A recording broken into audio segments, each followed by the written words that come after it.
Selamat pagi, Pak Agus. Jadi pada kesempatan kali ini, kami dari kelompok saya akan mempresentasikan hasil analisis break even point kami pada Pretty Pot Cafe. Anggota kami terdiri dari Ivana Lisa Putri dengan NIM 001, saya Rizda Wiskangan dengan NIM 003, Mikaelin Kelsey dengan NIM 010, Brigita Mobilia dengan NIM 011, dan Maria Adventa dengan NIM 025. Fungsi manajemen adalah perencanaan dan pengambilan keputusan. Budgeting merupakan taksiran penghasilan yang akan diperoleh dan biaya-biaya yang akan dikeluarkan untuk memperoleh penghasilan dan menunjukkan laba yang akan tercapai.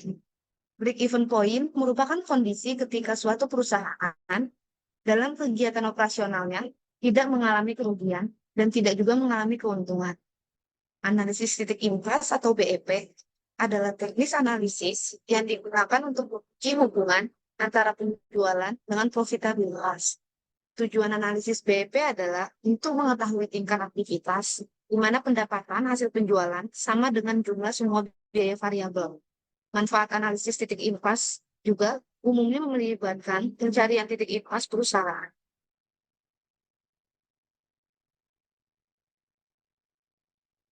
Break-even point disebut juga titik impas, adalah titik ketika total pendapatan sama dengan total biaya, yaitu titik saat biaya laba sama dengan nol. Biaya tetap atau fixed cost merupakan biaya yang nilainya tidak berubah meski ada perubahan operasional bisnis. Biaya variabel atau variable cost berbeda dengan biaya tetap. Biaya variabel nilainya berubah-ubah sesuai dengan kapasitas produksi. Biaya variabel bisa saja meningkat atau menurun sesuai dengan permintaan harga jual top price. Analisis titik impas atau break-even point adalah suatu cara untuk mengetahui volume penjualan minimum agar suatu usaha tidak menderita rugi, tetapi juga belum memperoleh laba. Dengan kata lain, labanya sama dengan nol.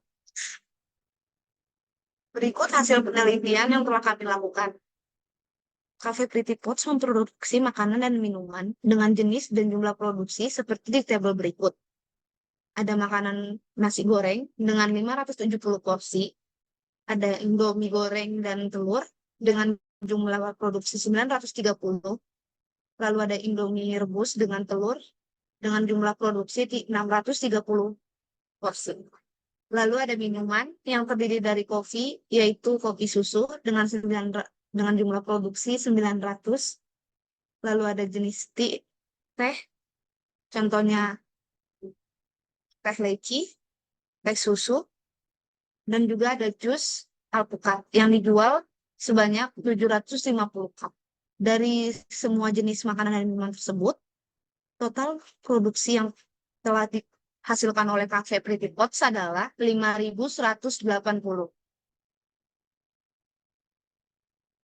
Lalu, dari hasil penelitian ini, kita bisa mengetahui bahwa Cafe Pretty Pots menggunakan beberapa bahan baku untuk membuat produksinya, yang terdiri dari bahan baku, jumlah, dan harganya itu ada di tabel berikut. Pemakaian es batu dengan jumlah 600 kilo yang berharga dengan 600.000. Lalu air Cleo dengan jumlah 30 galon dengan harga 594.000.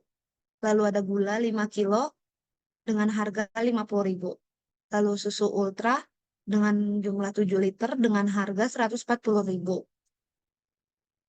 Ada bahan baku Denali untuk kopi dengan jumlah 5 liter, harganya 525.000. Ada kopi espresso dengan jumlah 5 kilo, harganya 750.000. Lalu ada kopi Arabica dengan jumlah 5 kilo, harganya 1 juta. Lalu ada nanas dengan jumlah 10 biji dengan harga 180.000, serta buah naga dengan jumlah 15 kilo berharga 225.000, dan jambu dengan jumlah 30 kilo di harga 360.000. Total dari semua bahan baku yang digunakan oleh Cafe Pretty Pots adalah sejumlah 4.424.000. Selanjutnya saya akan menjelaskan tentang hasil penelitian alat produksi yang digunakan oleh Cafe Pretty Pots untuk nama alat, jumlah, dan harganya berada di tabel berikut. Yang pertama ada drip, jumlahnya 750 mili, harganya 100.000. Kemudian ada blender Philips 4 unit sama dengan 3 juta. Lalu Vietnam Dream 1 unit 1.150.000.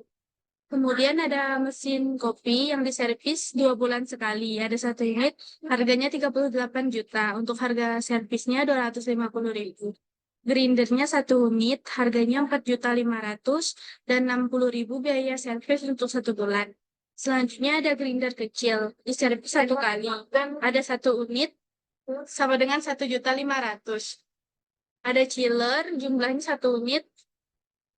Kemudian seller cup, jumlahnya 1 unit, harganya 649.000. Kemudian kursi diganti per 6 bulan, harganya 390.000. Selanjutnya adalah hasil penelitian. Kami mendapatkan data menu makanan dan minuman hasil dari kegiatan produksi Cafe Pretty Pots. Itu ada fried rice, terdiri dari fried rice original, harganya 20.000. Kemudian noodle, Indomie fried plus egg, harganya 15.000. Dan Indomie boiled plus egg, harganya 15.000. Totalnya 50.000. Kemudian ada menu minuman. Untuk milk coffee harganya 15.000. Kemudian leci tea 18.000. Milk tea 16.000. Untuk jenis jus ada avocado, harganya 16.000. Jadi totalnya 65.000. Yang selanjutnya adalah data gaji karyawan dan biaya tetap Cafe Pretty Pots. Untuk gaji karyawannya 1 orang adalah 1 juta. Kemudian biaya tetap ada biaya listrik 1.200.000 per bulan, biaya wifi 500.000 per bulan, gaji karyawan 1 juta per orang. Kemudian biaya sewa bangunan 3 juta per bulan. Totalnya 5.700.000.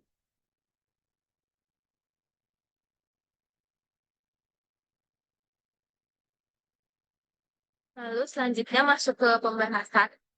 Yang pertama, untuk hitung laba operasi digunakan rumus sebagai berikut, yaitu laba operasi sama dengan kurung buka harga dikali jumlah unit yang terjual, kurung tutup dikurangi dengan kurung buka biaya variabel per unit dikali jumlah unit yang terjual, kurung tutup dikurangi total biaya tetap. Hasil perhitungan yang telah kelompok lakukan yaitu sebagai berikut, terdapat pada tabel 8. Yang pertama adalah fried rice original dengan jumlah produksi 570 porsi dan harga per unit sebesar Rp20.000 dan biaya variabel sebesar Rp10.000. Total biaya tetap sebesar 5.700.000. Laba operasi yang dihasilkan adalah 0. Kemudian yang kedua adalah Indomie goreng ditambah dengan telur menghasilkan 930 porsi. Kemudian harga per unit sebesar Rp15.000 dan biaya variabel Rp5.000. Total biaya tetap 5.700.000. Laba operasi yang dihasilkan adalah 3.600.000. Lalu untuk Indomie boiled egg sebesar 630 porsi. Harga per unit adalah 15.000. Biaya variabel 5.000. Total biaya tetap sebesar 5.700.000. Laba operasi adalah 600.000.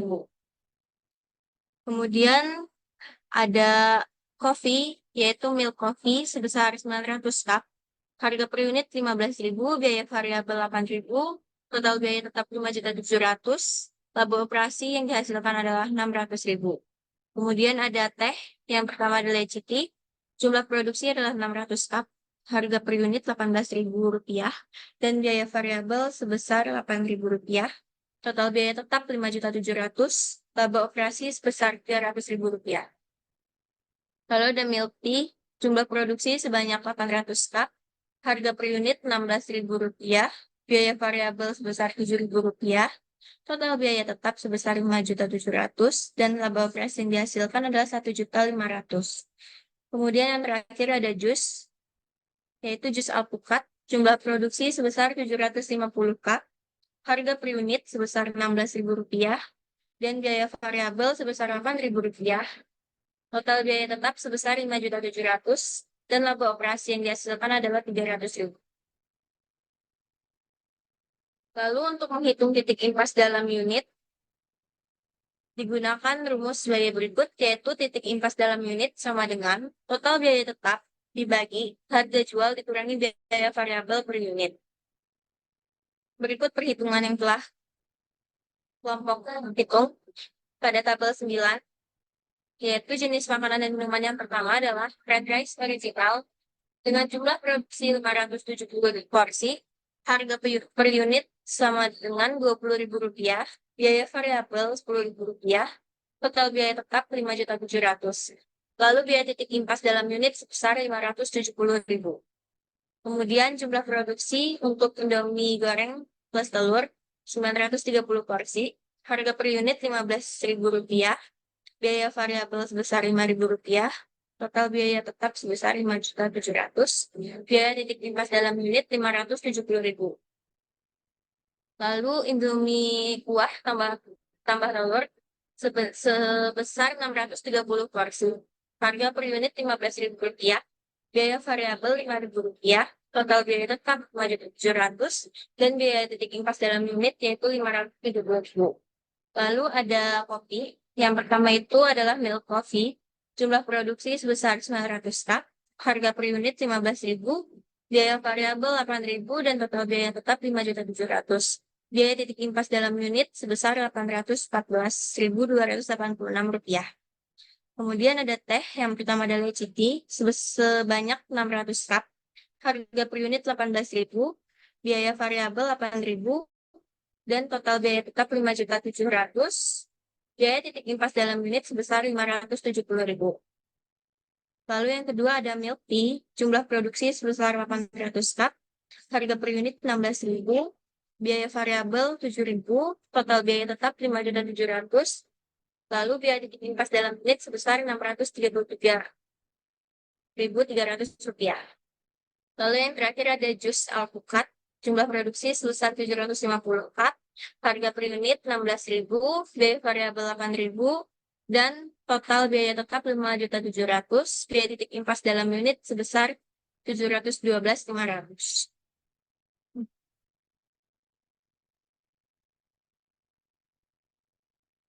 Lalu yang selanjutnya, menghitung pendapatan penjualan per unit. Digunakan rumus sebagai berikut, yaitu pendapatan penjualan sama dengan harga jual dikali jumlah unit yang terjual.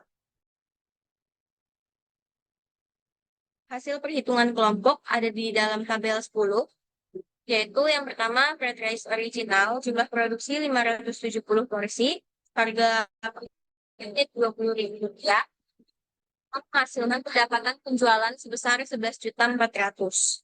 Kemudian yang kedua ada Indomie Fried ditambah telur, jumlah produksi 930 porsi, harga per unit Rp15.000, dan pendapatan penjualan Rp13.950.000. Kemudian ada Indomie Boil ditambah telur, jumlah produksi sama dengan 630 porsi, harga per unit Rp15.000, dan pendapatan penjualan sebesar Rp9.450.000. Kemudian ada kopi, yaitu milk coffee, jumlah produksi sebesar 900 cup, harga per unit Rp15.000, akan menghasilkan pendapatan penjualan sebesar Rp13.500.000. Lalu ada teh, yang pertama Leci Tea, jumlah produksi sebesar 600 cup, harga per unit Rp18.000, pendapatan penjualan sebesar Rp10.800.000. Yang kedua ada milk tea, jumlah produksi 800 cup, harga per unit Rp16.000, dan pendapatan penjualan yang dihasilkan adalah Rp12.800.000. Dan yang terakhir ada jus alpukat, jumlah produksi sebesar 750 cup, harga per unit Rp16.000, dan pendapatan penjualan yang dihasilkan adalah Rp12.000.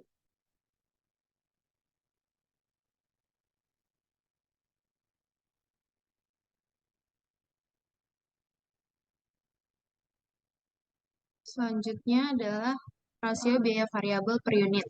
Untuk menghitung rasio biaya variabel per unit, digunakan rumus sebagai berikut. Rasio biaya variabel sama dengan biaya variabel per unit dibagi dengan harga jual. Yang pertama ada nasi goreng original dengan biaya variabel Rp10.000 dengan harga per unit Rp20.000 dan rasio biaya variabel yang didapatkan sebesar 50%. Selanjutnya Indomie goreng dengan telur dengan biaya variabel Rp5.000 lalu didapatkan rasio biaya variabel sebesar 33%. Lalu yang ketiga, Indomie rebus ditambah telur dengan biaya variabel 5.000, harga per unit 15.000 dan didapatkan rasio biaya variabel sebesar 30%. Lalu selanjutnya ada milk coffee dengan biaya variabel 8.000, harga per unit 15.000 dan rasio biaya variabel 53%. Lalu leci tea dengan biaya variabel 8.000 dan harga per unit 18.000.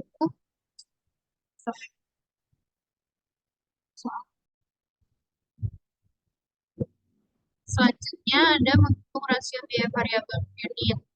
Digunakan rumus sebagai berikut, yaitu rasio biaya variabel sama dengan biaya variabel per unit dibagi dengan harga jual. Yang pertama ada nasi goreng original dengan biaya variabel 10.000 dengan harga per unit 20.000, lalu didapatkan rasio biaya variabel sebesar 50%. Yang kedua, Indomie goreng ditambah telur dengan biaya variabel 5.000, harga per unit 15.000 dan didapatkan rasio biaya variabel sebesar 33%. Selanjutnya, Indomie rebus ditambah dengan telur dengan biaya variabel 5.000, harga per unit 15.000 dan rasio biaya variabel 3%. Selanjutnya, milk coffee dengan biaya variabel 8.000 dengan harga per unit 15.000, lalu didapatkan rasio biaya variabel sebesar 53%. Selanjutnya, leci tea dengan biaya variabel 8.000, harga per unit 18.000, lalu didapatkan rasio biaya variabel sebesar 44%. Lalu milk tea dengan biaya variabel 7.000, harga per unit 16.000, lalu didapatkan rasio biaya variabel sebesar 43,75%. Lalu yang terakhir ada jus alpukat dengan biaya variabel 8.000, harga per unit 16.000, dan rasio biaya variabel yang didapatkan sebesar 50%.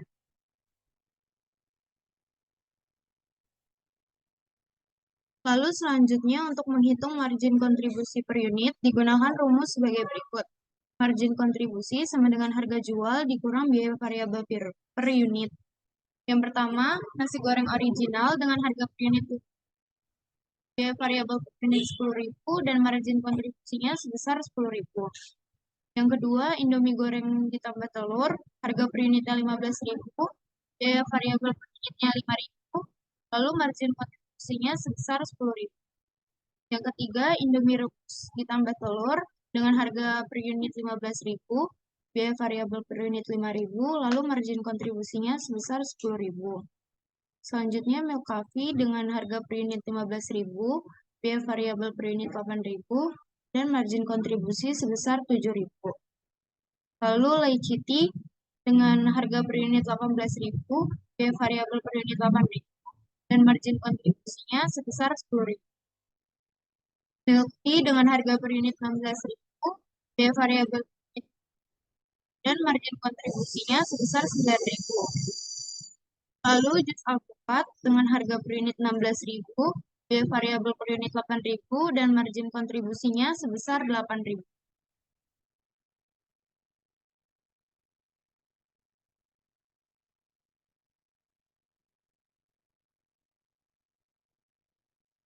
Lalu selanjutnya untuk menghitung rasio margin kontribusi per unit digunakan rumus sebagai berikut.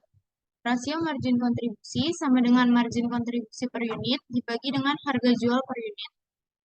Yang pertama, nasi goreng original dengan harga per unit 20.000 dan margin kontribusi 10.000, lalu didapatkan rasio margin kontribusi sebesar 50%.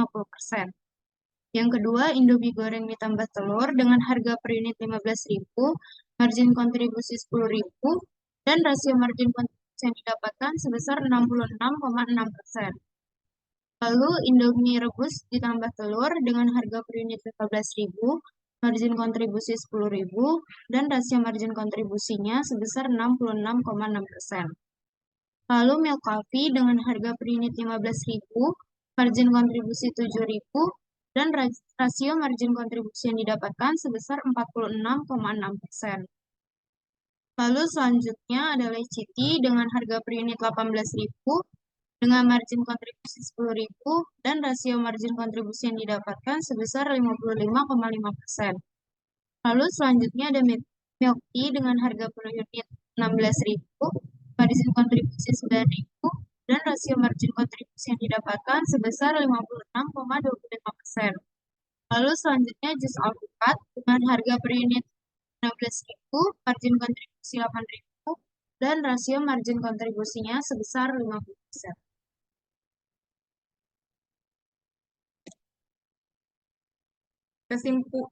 Kesimpulan dari hasil penelitian kami yang pertama, break-even point adalah titik di mana ketentuan penerimaan total sama dengan pengeluaran total.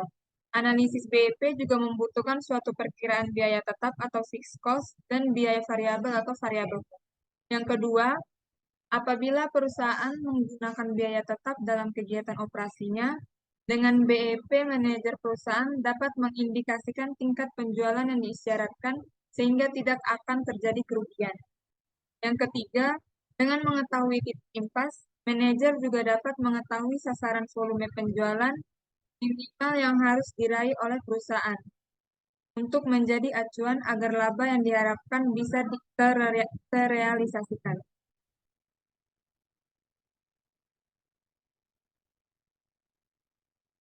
Saran, penulis berharap bahwa makalah ini dapat memberikan wawasan yang bermanfaat bagi pembaca dalam mengembangkan pengetahuan tentang BEP dan memberikan kontribusi yang positif terhadap pertumbuhan usaha. Penulis juga mengharapkan kritik dan saran yang bersifat membangun dalam makalah ini. Sekian dari kami, terima kasih.